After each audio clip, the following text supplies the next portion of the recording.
Sur Île of Artois, l'écriture à la fois sur le territoire et l'histoire racontée par deux personnages, c'est un peu une histoire aussi par rapport au début de mon parcours d'écriture. C'est-à-dire qu'avec la compagnie que j'ai montée qui s'appelle Spoutnik, la première création où j'ai coécrit la pièce, c'était Sisypski, et ça parlait déjà du territoire plutôt autour de Bruay et d'Ivion, mais on était plutôt dans les années 50. On était sur le parcours un peu plus social de l'immigration polonaise dans les cités minières donc du bassin minier. Et dès les premières écritures, l'aspect territoire et personnage fort, ça a été l'axe principal qui s'est mis en place. C'est quelque chose qui a eu une continuité dans mon parcours, étant donné que la deuxième pièce, c'était toujours sur ce territoire Bruay d'Ivion, mais dans les années 70 au moment de la fermeture des mines. Et après, la troisième, même s'il y a eu des choses entre deux, ça a été Les Crépuscules, qui s'est créé ici à la Comédie de Béthune aussi en 2019, et qui là était sur une famille de Bruay, de classe moyenne, entre les deux Coupes du Monde de 98 et de 2018. Donc quelque part, l'écriture de l'île sur Artois est venue aussi de ces jalons qui sont passés des années 50 à aujourd'hui sur le territoire. C'est toujours des personnages qui ont parlé de là où ils étaient. C'était ce rapport géographique et sociologique a tout le temps été ont tout le temps été les deux axes dans les écritures que j'ai pu faire jusqu'à présent, les deux axes forts. Et donc sur Île of Artois, ça découle un peu de tout ce trajet, mais m'est venue l'envie de l'extérieur, c'est-à-dire que tout était raconté de l'intérieur d'une maison ou d'un jardin, de quelque chose d'un peu clos, de relations familiales en particulier. Et là, avec Hills of Artois, j'ai eu envie de cet extérieur. Bah après, je pense que l'effet 2022, l'effet un peu enfermement, peut-être nous donne un peu plus envie d'aller vers l'extérieur.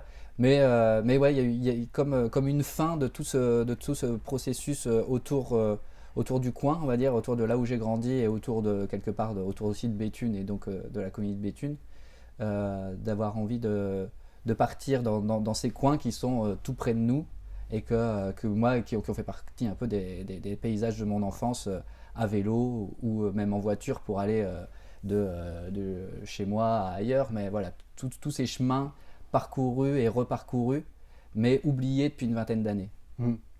Ouais, c'est intéressant d'ailleurs la manière dont les deux personnages principaux, parce que là il y a deux personnages qui donc partent de Lens, de la gare, et puis vont dans l'Artois. Ces deux personnages, on les voit par moments presque interloqués par le paysage. À la fois, c'est ça que je trouvais assez étonnant aussi dans l'écriture. À la fois, ils le trouvent plus beau que dans leurs souvenirs, et en même temps, par moments aussi dégradé. Dégradé par rapport à d'autres types de souvenirs qu'ils pouvaient avoir, ou parce que, en effet, l'évolution du territoire a fait que certains espaces sont dégradés et d'autres dans leurs souvenirs qui étaient lugubres ou tristes ou autres, finalement c'est plus beau que prévu.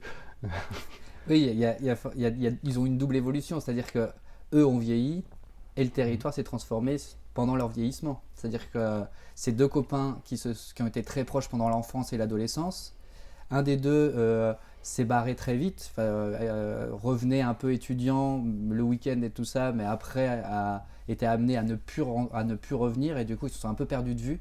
Ils se donnent des petites nouvelles. Enfin, dans ce que je me raconte, c'est qu'ils se sont donné des petites nouvelles avant que le spectacle commence, mais quelque chose d'assez lointain, quelque chose qui a existé mais qui n'existe plus.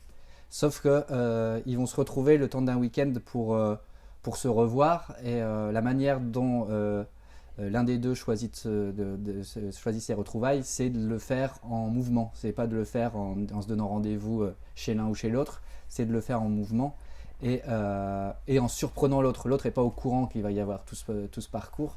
Et donc, c'est à la fois ce personnage qui n'est pas revenu depuis longtemps, qui redécouvre des coins de son enfance, mais aussi se rendre compte que celui qui est un peu resté, pas loin dans le coin, et ben lui aussi, il en redécouvre parce qu'on n'y va pas forcément toutes les semaines. Enfin, c'est pas parce que on sait qu'il y a le Mont Saint-Éloi à 20 minutes qu'on va y aller tous les dimanches. Et quelque part, mais on sait très bien que quand on habite quelque part, on oublie un peu les paysages, on oublie un peu ce qui se passe parce qu'on l'a au quotidien devant nous. Et c'était aussi pour remettre ça en avant, de se dire, en fait, des fois, de déjà regarder de nouveau des choses qui sont autour de nous, on peut se faire surprendre. En tout cas, moi, j'ai l'impression de pouvoir me faire surprendre sur ça, sur des choses. Ah bah oui, en fait, c'était à côté de moi et je le voyais plus. Et ça aussi dans l'histoire Artois, ça me paraissait intéressant. Et comme tu disais, il y a aussi la dimension du positif et du négatif. C'est-à-dire que l'idée du spectacle, c'est pas de faire un guide touristique de l'Artois entre Lens et Saint-Paul-sur-Ternoise. L'idée, c'est aussi de voir comment ces personnages qui ont grandi là, qu'est-ce qu'est-ce qui, qu'est-ce qu'ils racontent dans ce paradoxe entre certaines choses qu'ils veulent défendre et certaines choses qu'ils ne peuvent pas défendre. Et parce qu'il y a la dimension un peu de l'image du territoire qu'on a envie de défendre parce qu'on nous renvoie souvent à un territoire triste et négatif. Ça, quelque part, les personnages vont le prendre un peu à cœur pour, comme quelque chose qui les offense, mais aussi de vouloir combattre une mise en place politique du Front National et du Rassemblement National qui est de plus en plus forte dans le territoire, d'essayer en essayant de se demander mais qu'est-ce que je fais avec ça, qu'est-ce que je fais avec ce paradoxe de j'ai envie de défendre un territoire qui a une histoire et qui a ses paysages, qui a ses gens qui y vivent, face à une politique qu'on ne peut pas supporter. Mm.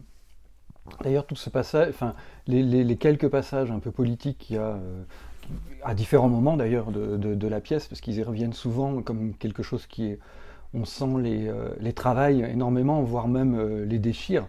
Avec d'autres figures qu'ils retrouvent au fil de leur pérégrination. Je trouve que cette dimension politique, elle est aussi intéressante dans le sens où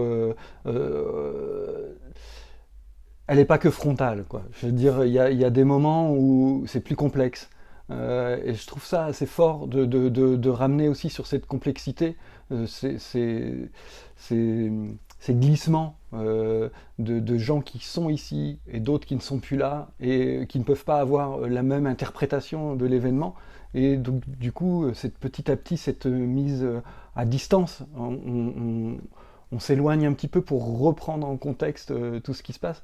Ça, c'est assez fort parce que des fois, ça serait que frontal. Au final, on dirait, bon, ok. Mais ouais, les personnages sont plus complexes, quoi. Oui, j'avais pas envie du noir et du blanc, j'avais pas envie d'une confrontation vraiment en face à face avec pour me dire, tiens, comment le personnage que moi je défends éclate le personnage qui se revendique Front National par un argumentaire simple où le personnage serait un peu faiblard de l'autre côté et se fait écraser. Bon, ça sera assez simpliste, ça peut exister, j'imagine, bien même peut-être, mais pour moi ça me paraissait simpliste. Et puis c'est surtout aussi de me mettre face aussi avec mes doutes aussi, c'est-à-dire que comme tout cet ensemble de villes et d'habitants, c'est quelque chose qui m'importe et qui me pose question, mais qui me fait douter aussi, dans le sens où il y a, que ce soit avec les amis et la famille que je peux encore avoir dans le coin et avec qui j'aime bien discuter, tout ça, c'est ce problème aussi de la réaction face à on va dire cet ennemi qui prend les mairies, qui prend les députations, et en même temps ce truc de 2020, des années 2020, où il y a une acceptation malgré la colère intérieure. C'est-à-dire que ce truc de ça m'écoeure, mais il n'y a pas vraiment de réaction construite contre ça. Et ça, pour moi, ça plaçait aussi un doute au niveau des personnages qui ne pouvaient pas juste avoir les bons arguments, les bonnes réponses. Ils ont aussi leurs troubles, et peut-être que leurs arguments sont un peu vieillots, peut-être que en face, il y a aussi une sorte de mal-être contre lequel ils n'arrivent pas à répondre. Et c'est ça aussi qui m'intéressait, c'est de mettre aussi le doute et la problématique, et surtout pas la réponse, au centre de ce problème qui est qu'est-ce qu'on fait avec une politique d'extrême droite sur un territoire particulier. Et ça, ouais, je voulais vraiment que les doutes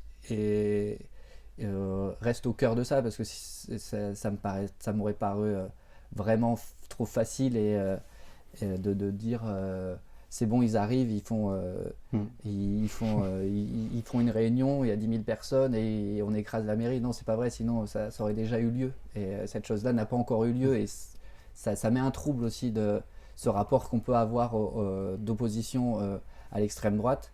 C'est-à-dire que ce rapport où on manifestait avec certaines associations dans des grandes villes parce que il allait peut-être y avoir un problème dans une région qui était plus loin ou des choses comme ça, et comment aujourd'hui c'est arrivé et que ces manifestations n'existent plus, enfin que ces rassemblements n'existent plus. C'est-à-dire que est-ce qu'il faut se poser la question de créer un mouvement dans ces territoires de discussion, et aussi de ne pas se mentir sur comment le politique, il a un peu écœuré aussi les habitants du territoire, et que si ça arrive alors que c'est à chier, ça nous perturbe, c'est pas ce qu'on veut. Il n'empêche que il y a les raisons, on va dire, de cette possibilité, elles viennent aussi d'un travail mal fait, et ça met tout un parallèle aussi sur un rapport local qui peut un peu s'élargir. C'est-à-dire que ce truc de toute façon, plus rien n'est fait, donc pourquoi pas eux, au moins on va voir. Tout ce rapport-là, il n'est pas centré il est pas centré autour de Bruet ou d'Hénin-Beaumont, il est quand même beaucoup plus large que ça. On a quand même aussi au niveau de la présidentielle les mêmes second tours que finalement sur le territoire. C'est-à-dire que peut-être que c'est pas les mêmes qui gagnent, mais il n'empêche qu'on a un second tour qui est à peu près similaire, quoi. Et du coup, on voit bien que le problème, il peut être. Pour moi, ce qui m'intéresse aussi, c'est parler d'ici avec des arguments réels et la traversée réelle de ces villes et ces villages, mais pour que ça puisse pas se comparer, mais en tout cas avoir des rebonds avec d'autres lieux. Mon but, c'est pas de faire un spectacle régionaliste. Mon but, c'est de raconter une histoire avec deux personnages qui font un parcours d'un point A à un point B, et que entre ce point A et ce point B se passent des choses qui sont à la fois de l'ordre du souvenir, parce qu'ils vont revenir sur leurs souvenirs d'enfance, leurs souvenirs d'adolescence, et en même temps sur le présent et sur une impression de qu'est-ce que ça va être potentiellement le futur, et comment garder aussi de l'espoir là-dedans. C'est-à-dire que comment, avec un constat qui est pas très joyeux en termes de tout ce qu'on vient de se dire, entre une misère sociale qui existe, mais il y a pas que ça sur ce territoire. C'est-à-dire qu'il faut y prêter attention et avoir une grande attention sur cette misère sociale, mais il faut aussi voir qu'il y a beaucoup d'autres choses, et que tout normalement, que il y a une puissance humaine qui pourrait aussi, je pense, politiquement changer la donne. Mais elle doit être aussi, je pense, citoyenne, associative, parce que je pense que les partis politiques ont perdu la main. Donc comment on trouve, nous, une solution pour avoir notre place de citoyen dans la cité et politiquement, pour que potentiellement on croit encore aux choses et qu'on ne se retrouve pas encore en 2027 avec centre droit, extrême droite au second tour, et à dire si tu votes pas centre droit, t'es un fasciste, quoi. Et ça va être c'est toutes ces questions-là qui sont en fait aussi les miennes, qui parcourent les personnages. C'est-à-dire que je voulais aussi cette sincérité par rapport au territoire. C'est à la fois moi j'habite plus là, mais j'habite pas très loin, et donc j'avais pas envie de parler à la place d'eux. Il y a aussi un rapport sincère de point de vue, je pense. Enfin, j'essaie de le faire. Les questions sont les mêmes. Oui, c'est ça. Enfin, sur tout le territoire. Enfin, dans le texte, en tout cas, à aucun moment on se dit ça me concerne pas, je vis pas ici, ou je suis pas d'ici. Donc là, il y a quelque chose quand même qui parle à tous. Aussi par la manière, pour y revenir au texte, parce que tout simplement, ces deux amis, comme il pourrait y avoir deux amis dans n'importe quelle région qui se retrouvent et qui font la même balade. Oui, et au final, les questions pourraient se poser dans tous les territoires. Alors peut-être avec des petites différences, mais finalement pas tant que ça. Enfin, moi, je me suis beaucoup, je pourrais pas dire reconnu, mais j'ai beaucoup imaginé que pouvoir vivre la même chose sur mes territoires de jeunesse, ça aurait finalement été assez proche. J'espère, ouais, que en parlant d'un endroit précis, ça parle d'autres endroits avec des petites nuances parce que c'est pas exactement les mêmes histoires et comment chacun se les raconte à soi. C'est-à-dire que pour moi, toute comparaison gardée, mais pour moi, si Annie Ernaux m'a touché, c'est aussi dans sa précision de parler de l'époque dans laquelle elle a grandi, qui n'est pas la mienne, de bled comme Yvetot et tout ça que je connais pas, où je me suis jamais promené, et pour autant ça me parle. Donc on est sur des dimensions complètement différentes, et en même temps cette précision de parler de gens, de parler d'endroits, de parler d'époques, fait que ça résonne. Et quelque part, l'ambition d'Ilse Artois ou de mon écriture en général, c'est ça, c'est comment des personnages forts portent un propos où ben, on va dire la sincérité des sentiments et la sincérité aussi de faire société sont vraiment des éléments qui sont au centre, parce que c'est aussi qu'est-ce que ça nous provoque en termes de sentiments aussi, en fait, ce territoire, parce que je pense qu'il y a quelque chose d'assez viscéral, c'est-à-dire que ce qu'on se racontait dans les années 90, c'est si ça arrive, on se barre, et personne ne se barre, et c'est aussi une évolution, et c'est pas du tout une critique le fait de pas se barrer, mais qu'est-ce qu'on fait si on reste aussi? Et ça c'est une vraie question. C'est sûr. Alors après, ce qui est aussi assez intéressant et qui va nous permettre de glisser tout doucement aussi vers la mise en scène, mais pour finir sur le texte et cette espèce de retour de ces deux amis sur leur territoire, c'est aussi l'utilisation du vélo. J'ai trouvé ça assez comme quelque chose... pas d'un autre temps, parce que c'est dans plein d'autres coins, le vélo est très utilisé, mais c'est vrai que moi je vois pas les jeunes aujourd'hui prendre le vélo comme on a pu le faire nous, pour en effet faire des balades. On n'avait pas de moyens de locomotion autres, donc on prenait le vélo et puis on faisait des bornes et des bornes pour aller d'un point A à un point B, puis revenir, et puis on crevait, et puis machin, enfin voilà. Et c'est cette liberté en fait que ça amène, avec un outil finalement assez simple, assez bête aujourd'hui, on pourrait presque dire, là de le prendre, de se dire, bon, tout ne se passe pas en vélo, mais il y a une partie en tout cas, une grosse partie. De se dire, tiens, on va prendre cet outil de liberté, de voyage facile, et qui est quand même plus rapide que la marche, pour aller visiter un territoire. Ça, c'est assez intéressant. Et du coup, ça nous amène vers la scénographie, parce que... Oui.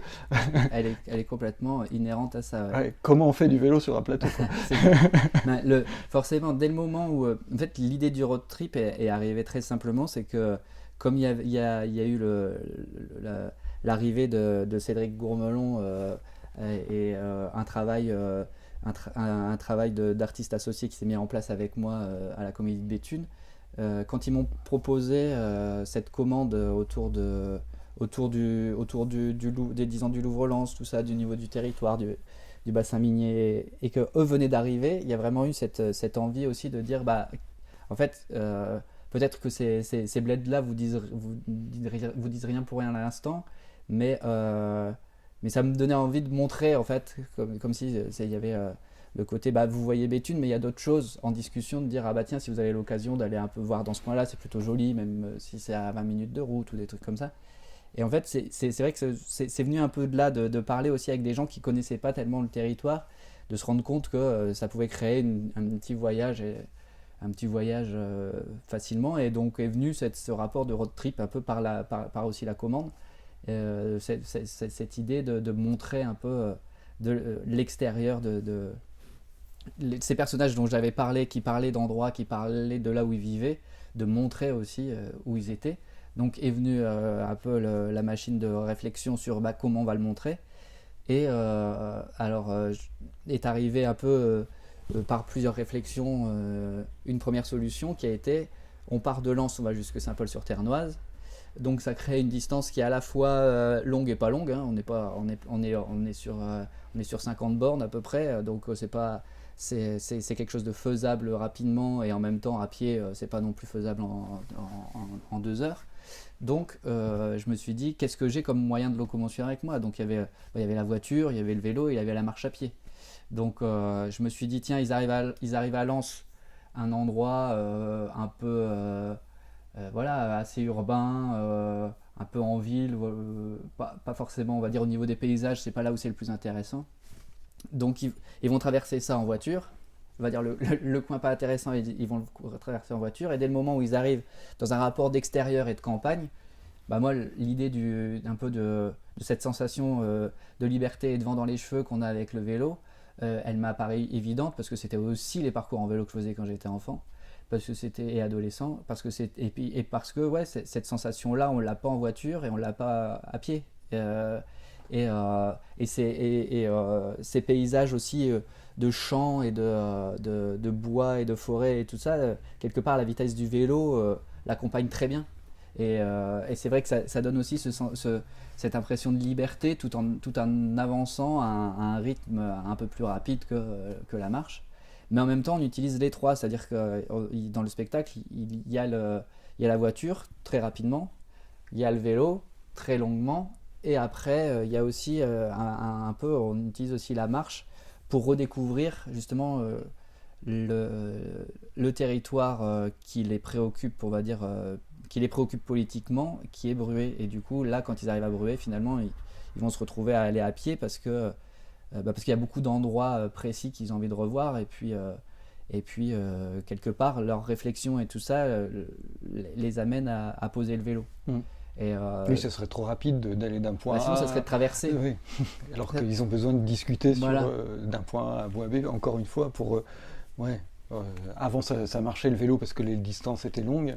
Et là, il y a Bruay, ouais. pour aller juste voir le cinéma dans lequel ils allaient, pour aller juste voir des parents, pour aller voir des copains, bah là justement ça se fait un peu plus à pied pour voir comment ça a changé. C'est-à-dire que je pense qu'on connaît toutes les rues de là où on vit, on se fait pas surprendre par la rue qui arrive après. Par contre, plus on élargit notre territoire, moins on sait ces choses-là. Du coup, plus on resserre, plus ils ont besoin d'aller lentement dans le lieu dans lequel ils sont. Et donc Bruay, ils ont besoin d'y aller lentement, même si quelque part ils n'ont pas envie d'y être. C'est-à-dire que c'est de jouer aussi sur ça. C'est sur le fait de, en fait, ces gens sont toujours là et sont toujours aussi intéressants, sont toujours aussi intelligents dans les copains qu'ils ont pu avoir et qu'ils ont pu un peu perdre de vue. Mais par contre, c'est dans ce territoire qui les embête. Donc qu'est-ce qu'on fait avec des gens intéressants dans un endroit qui nous fait peur et qui est un peu qui est à craindre dans le sens encore une fois, c'est la crainte de l'installation du temps dans ces territoires et dans ces villes.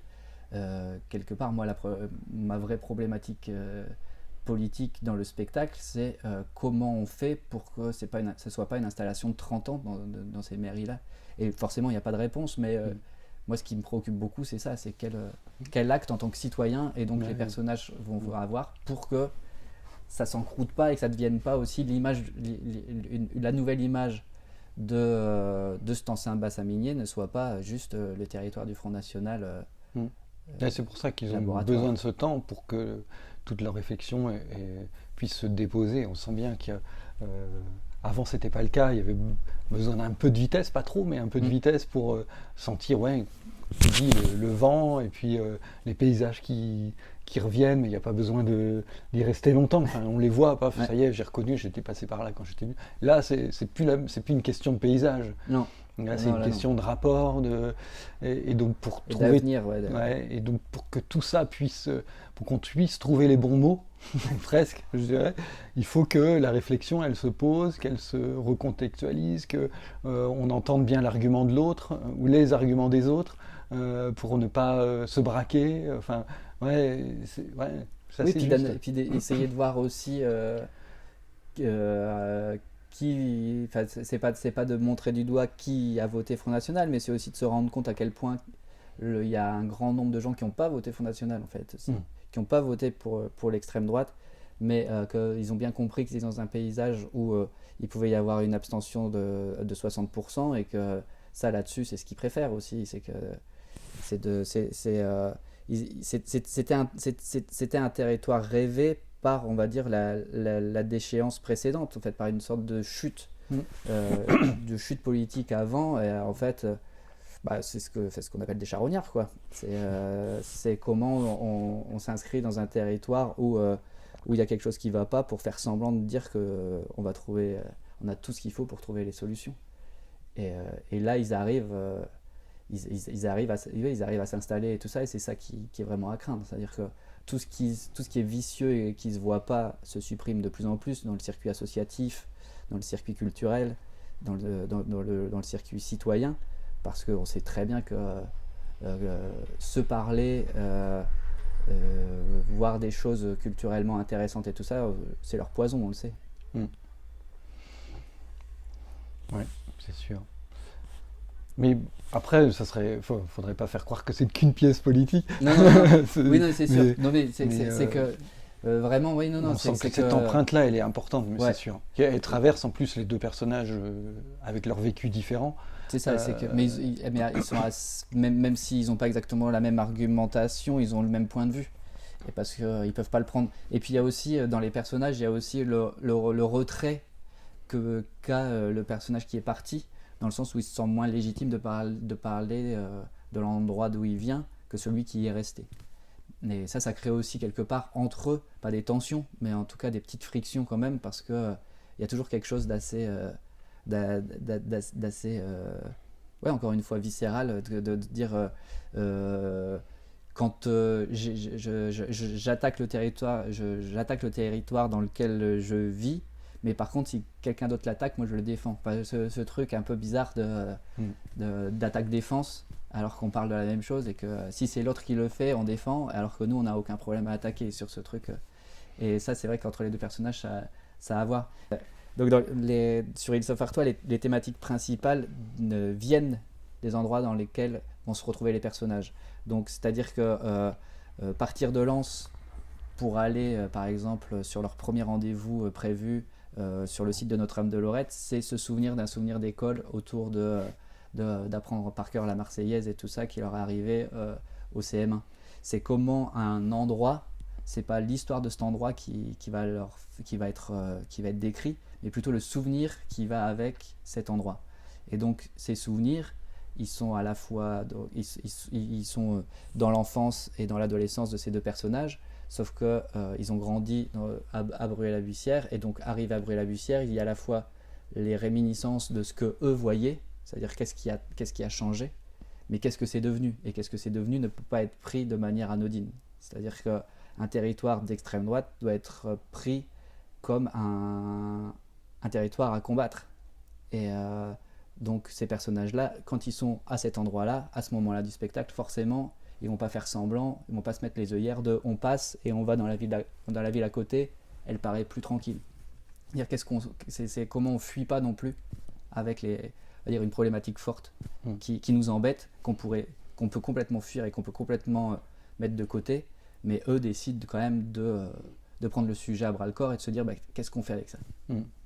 Et c'est là où ça revient, où un des thèmes qui est fort aussi dans ce texte, c'est l'amitié, quoi. S'ils n'étaient pas restés amis malgré tout, malgré la distance, à aucun moment ils auraient l'intérêt de venir en discuter. On sent que c'est aussi par l'amitié, par l'amour qu'ils ont l'un pour l'autre, alors sans dévoiler en plus la fin qui est très belle, qui est triste et belle, mais voilà, c'est comment tous ces liens forts qu'ils ont pu avoir persistent au-delà du temps et de toutes les péripéties de la vie, même celles qu'on ne voit pas ou qu'on ne veut pas voir, et viennent permettre une discussion même sur des sujets délicats. Mais moi je trouve que c'est vraiment l'amitié en premier qui ressort et qui tient tout le road trip. C'est vrai que c'est cette amitié c'est le point de départ, et après l'histoire commence. Mais c'est sûr que sans cette amitié forte, il ne pourrait pas y avoir d'histoire. Et de toute façon, pour moi, au théâtre, c'est des personnages qui racontent l'histoire. Donc c'est là où leur force doit exister, c'est-à-dire que dans une opposition ou dans une filiation. Et là, le fait qu'ils soient amis, pour moi, c'était aussi de montrer cette amitié qu'on a tous quelque part, qui est cette ou ces personnes qui ont été d'une proximité forte avec nous sur un temps donné de notre vie. Et s'il y a un gros temps mort, s'il y a une porte qui se réouvre, ça va très vite. C'est comme si ça s'était pas arrêté. Comme si on avait vécu des choses, mais que les points communs restent là et que la machine se remet en route en quelques minutes. Et que les codes qu'on avait, finalement, on rajeunit, je pense, un petit peu, dans le sens où on reprend les codes de langage, de discussion qu'on avait avec cette personne-là, alors que ça avait peut-être 20 ans, et qu'on n'utilise plus le même langage, mais qu'avec cette personne-là, on va réutiliser un langage qu'on a perdu, et qui va revenir d'un coup. C'est comment aussi, par un lieu, par un mot, il y a des souvenirs qui reviennent, qui nous paraissent complètement oubliés, qui nous semblaient partie de notre cerveau, et en fait qui étaient dans un petit coin juste caché. Et un tout petit détail va faire tout ressurgir et peut à la fois mettre en colère, mettre la chair de poule, mais c'est ça aussi qui est au milieu de l'Île Safartoise, c'est cette amitié qui reprend son rythme de croisière tout de suite, quitte à prendre le risque justement quitte à prendre le risque de voir où ça va, c'est-à-dire de faire semblant qu'il n'y a pas eu de temps mort. Qu'est-ce que ça fait, quoi? Oui, comme ce jeu sur les expressions ringardes. Oui, c'est ça.